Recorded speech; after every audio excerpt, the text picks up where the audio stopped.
নমস্কাৰ দৰ্শক সকল LibreOffice Calcত লিংকিং ইন Calc স্পোকেন টিউটোৰিয়েললৈ স্বাগতম এই টিউটোৰিয়েলত আমি নিম্নলিখিত শিকিম Calcত কিভাবে অন্যান্য শীট উল্লেখ কৰে কিভাবে Calcত হাইপাৰলিংক ব্যৱহাৰ কৰা হয় ইয়াত আমি লিনাক্স অপাৰেটিং সিস্টেম হিসাবে আৰু LibreOffice সংকলন সংস্কৰণ 334 ব্যৱহাৰ কৰিছো LibreOffice Calcে আপোনাক অন্য শীটৰ পৰা এটা সেল বৰ্তমান শীটৰ এটা সেললৈ ৰেফাৰেন্স কৰায় এটা সেল অন্য শীটৰ পৰা আপুনি যদি দুটা স্প্ৰেডশীট সংৰক্ষিত কৰি ৰাখিছে Personal Finance Tracker.ods খুলো আমাৰ ফাইলৰ sheet 1ত Personal Finance Tracker spreadsheet আছে মই spent আৰু receive কলমত কিছু পৰিমাণ যোগ কৰিছো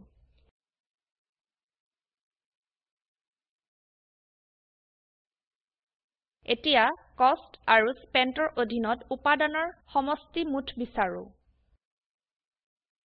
C9 হিসাবে থকা উল্লেখিত সেলত ক্লিক কৰক আৰু সূত্ৰ is equal to sum সন্নিবেশ কৰক আৰু ধনুবন্ধনীৰ মাজত C3 colon C7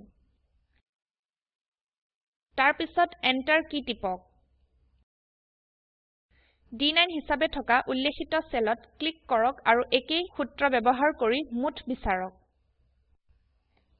এতিয়া আমি সেল ৰেফাৰেন্সিং ব্যৱহাৰ কৰি ভিন্ন শীটত কষ্ট আৰু স্পেন্টৰ অধীনত উল্লেখ কৰা মুঠ ভাৰসাম্য দেখুৱাব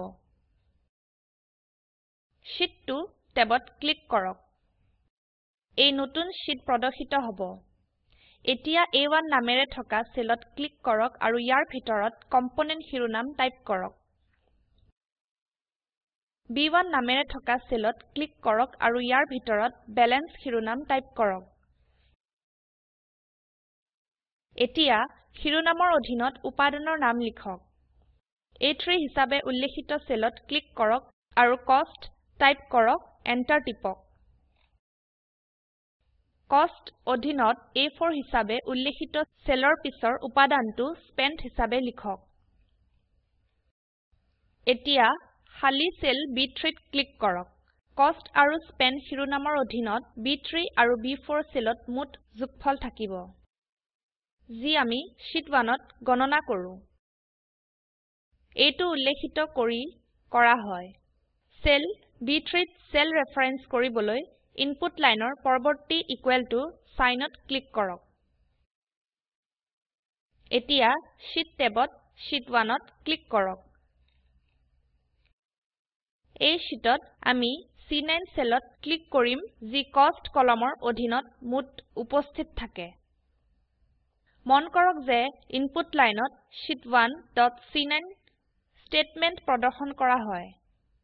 এতিয়া ইনপুট লাইনৰ পিছত থকা চেক চিহ্নত ক্লিক কৰক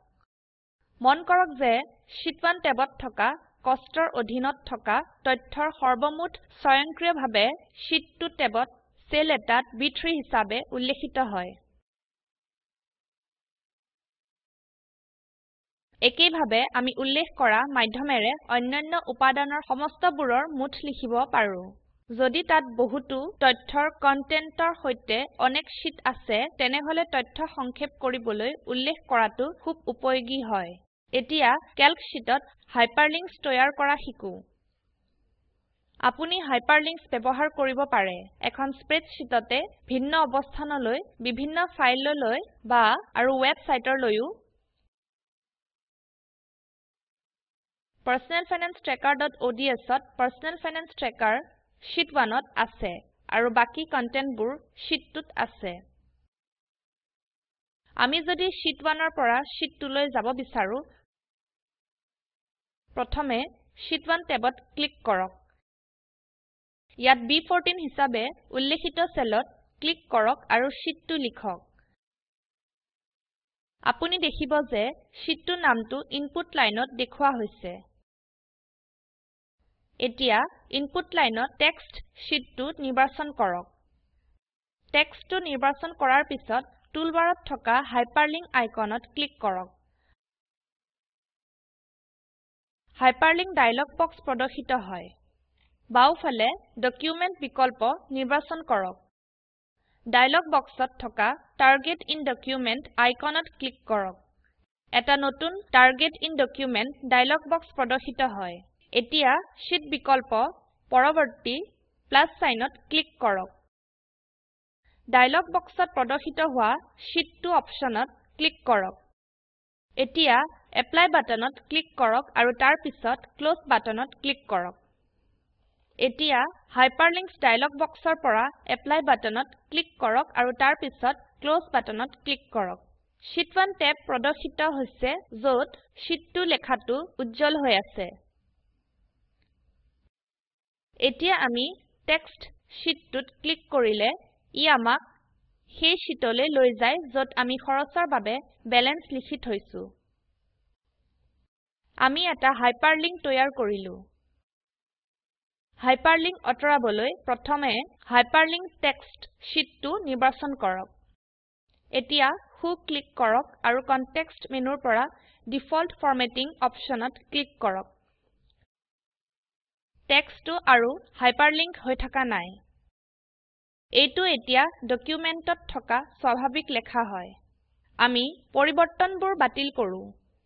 ইয়াতে লিব্ৰিঅফিছ ক্যালকৰ স্পোকেন টিউটোৰিয়েলৰ শেষলৈ আহিলো সংক্ষেপ কৰো আমি শিকিলো ক্যালকত অন্যান্য শীটলৈ ৰেফাৰেন্স কৰা